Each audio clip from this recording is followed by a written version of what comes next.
नमो नमः। शुभ सायं। आज की इस कक्षा में हम व्याकरण और काव्य के तत्व के अंतर्गत अलंकार में हम आज उपमा, रूपक, उत्प्रेक्षा अलंकार को पढ़ेंगे, क्योंकि इसके पहले वीडियो में हमने अनुप्रास, यमक, श्लेष अलंकार को पढ़ लिया था। तो आइए हम लोग बिना देर किए हुए इन अलंकारों को पढ़ते हैं और मैं आशा करता हूं कि आप लोगों को यह वीडियो बहुत ही पसंद आएगा। जहां पर आपको असुविधा होगी आप कमेंट बॉक्स में लिख करके पूछिएगा और वीडियो को ज़रूर लाइक, सब्सक्राइब और शेयर करना मत भूलिएगा। आइए हम शुरू करते हैं वीडियो को। पहला अलंकार है हमारा उपमा अलंकार। तो उपमा अलंकार कहते किसे हैं? तो जहां पर किसी एक व्यक्ति या वस्तु की तुलना किसी अन्य व्यक्ति या वस्तु के जाति, गुण, धर्म की समानता से की जाती है उसे उपमा अलंकार कहते हैं। दूसरे शब्दों में जान लें कि किसी व्यक्ति या वस्तु के जाति, गुण, धर्म की समानता या तुलना किसी अन्य व्यक्ति या वस्तु की जाति, गुण, धर्म से की जाए तो वहाँ उपमा अलंकार होता है। इसके 4 अंग बताए गए हैं: उपमेय, उपमान, साधारण धर्म और वाचक शब्द। तो आइए हम इसका उदाहरण देख लेते हैं। पहला उदाहरण है, मुख कमल के समान कोमल है। तो मुख यह उपमेय है और कमल उपमान है, क्योंकि मुख प्रत्यक्ष है और कमल अप्रत्यक्ष है। और कोमलता वह सादृश्यता अर्थात साधारण धर्म है। मुख कमल के समान, समान इसमें क्या है? वह वाचक शब्द हो गया। इस तरह से ये उदाहरण तैयार होता है। दूसरा उदाहरण है, हरिपद कोमल कमल से।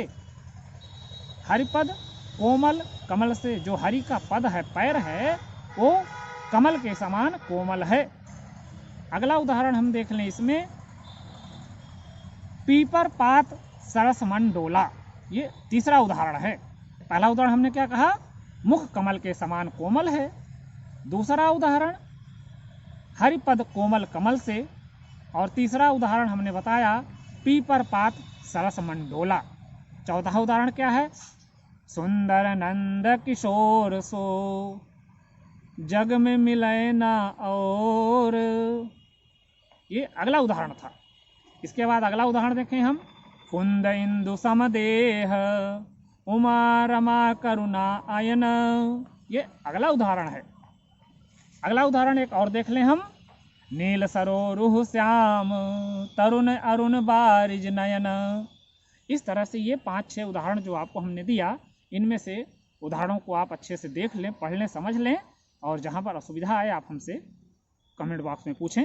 अगला अलंकार हम देखते हैं, रूपक अलंकार। रूपक अलंकार की परिभाषा क्या होती है? कि जहाँ उपमेय में उपमान का भेद रहित आरोप हो। जहाँ उपमेय में उपमान का भेद रहित आरोप होता है वहाँ रूपक अलंकार होता है। इसके कुछ उदाहरण देख लें हम, जैसे चरण कमल बंदौ हरिराई। यह पहला उदाहरण है, चरण कमल बंदौ हरिराई। दूसरा उदाहरण क्या है?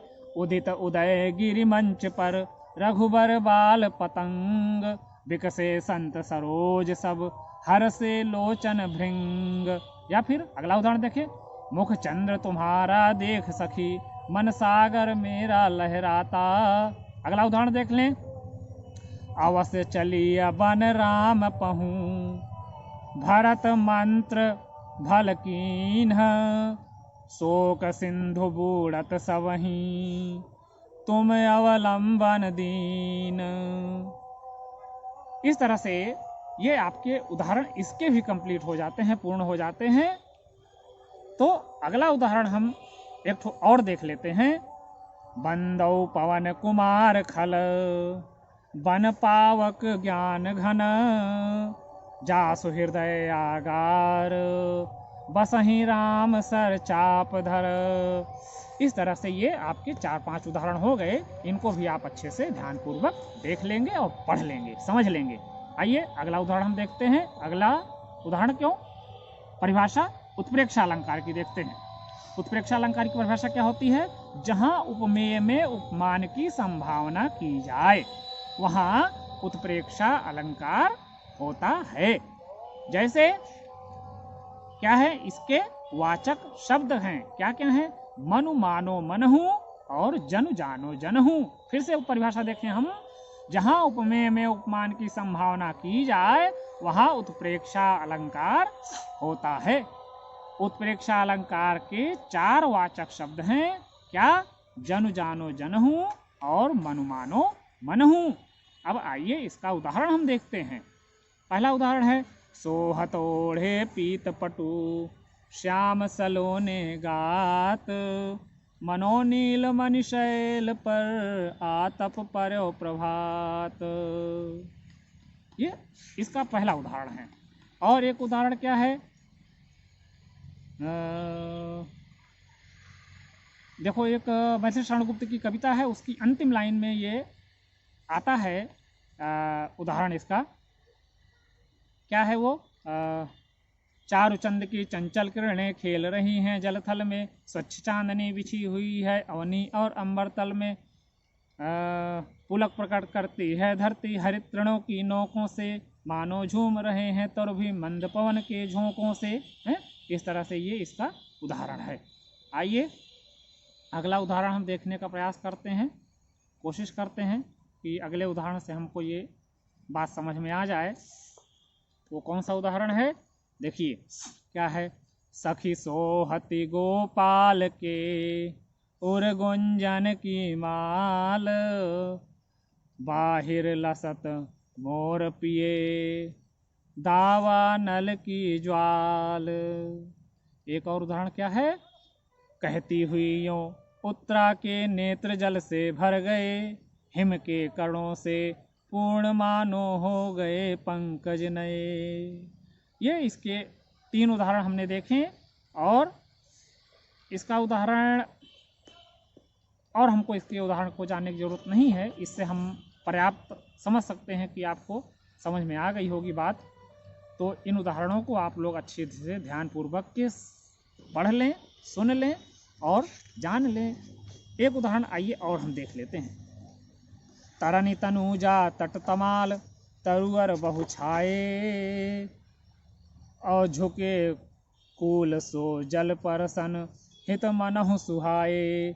तो जितने हमने उदाहरण पढ़े उनमें हमने पढ़ा था, सोहत ओढ़े पीत पटु श्याम सलोने गात, मनो नील मनिशैल पर आता प्रभात, इसमें मनो आ गया है।